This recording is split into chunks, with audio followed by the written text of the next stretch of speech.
Собственно говоря, ребята, всем привет! Сегодня я решил вам поведать историю о том, как я собрал свою первую кастомную клавиатуру. Я взял сразу же полноценный кит, то есть это не полноценный кастом, я взял кит. На имя этому киту Everglide SK87. Изначально в нем стоят Everglide Panda стабилизаторы, смазанные с завода, это хорошие стабилизаторы. Также этот кит, так как он называется 87, значит в нем 87 клавиш, а именно он TKL формат. У него нет 10 лишних клавиш, а именно нумпада, которые мне абсолютно не нужны. Также этот кит обладает встроенной, так сказать, не встроенной, а с завода шумоизоляцией и hot-swap системой. Ну и, конечно же, полноценной RGB подсветкой. Осталось мне докупить всего лишь свечи, сами смазку для свечей и для стабилизаторов, и кикапы. Все это дело смазать, собрать, и зачем вы, собственно говоря, и понаблюдайте. Ну и заценить, конечно же, сам мистер Тайпинг.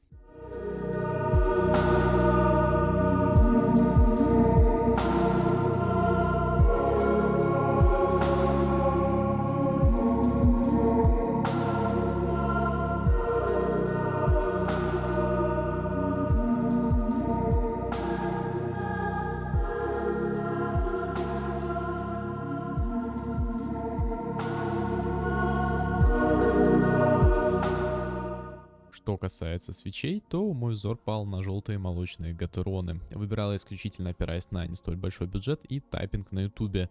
По итогу звук моих переключателей вышел совершенно другой, но он мне очень даже зашел. Я не стану грузить вас матчастью про данные свечи, все, что нужно знать, это то, что они линейные и бюджетные. За 90 свечей я дал всего лишь $21. В данной базе изначально стоят очень хорошие стабилизаторы, а именно Everglide Panda, которые смазаны с завода. Конечно же, я убрал эту смазку и добавил своей, соответственно, смазал, но все равно, как факт, и очень даже приятный факт, это должно считаться. Поэтому имейте это в виду при заказе данной базы.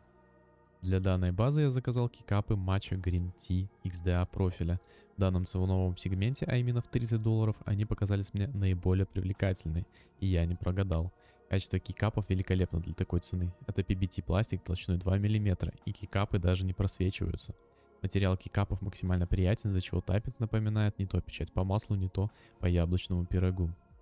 Что касается программного обеспечения, то поначалу это один из минусов данной клавиатуры, ибо изначально софт идет на китайском языке, и чтобы изменить его, нужно в самом начале запуска выбрать этот самый язык, что изначально непонятно, так как он на китайском языке. В остальном же к софту самому претензий нет. Не сказать, что в дальнейшем он интуитивно понятен, но пару раз посидев, минут 20-30 уделив этому, вы станете во всем разбираться, и все станет, соответственно, понятно. И, в принципе, отчасти даже и удобно. Так что кастомизируется здесь каждая клавиша, если вам нужна подсветка. Также здесь можно разделять и время отклика. Но если вы будете ставить меньше там 7-8 миллисекунд, то, скорее всего, у вас будут дабл-клики. Ножки у данного борда двуступенчатые, а также поверхность данных ножек и самого борда прорезиненная, поэтому борт не скользит от слова совсем. Кабель же у данного борда паракордоподобный, и он спокойно принимает любую форму, он не дубовый абсолютно, к тому же он белый, так что в принципе, что еще нужно от кабеля? Итак, цена. Данный борт обошелся мне в принципе в $150, $93 стоила сама база. $31 стоили кейкапы, $21 стоили свечи, и также $20 ушло на смазку для свечей стабилизаторов. Базу, кейкапы и сами смазки я брал на KP Republic, впрочем, все ссылки оставлю в описании. И, в принципе, получившимся бордом я целиком и полностью доволен, так что за сим я с вами прощаюсь и оставляю вас наедине с саунд-тестом. Приятного прослушивания.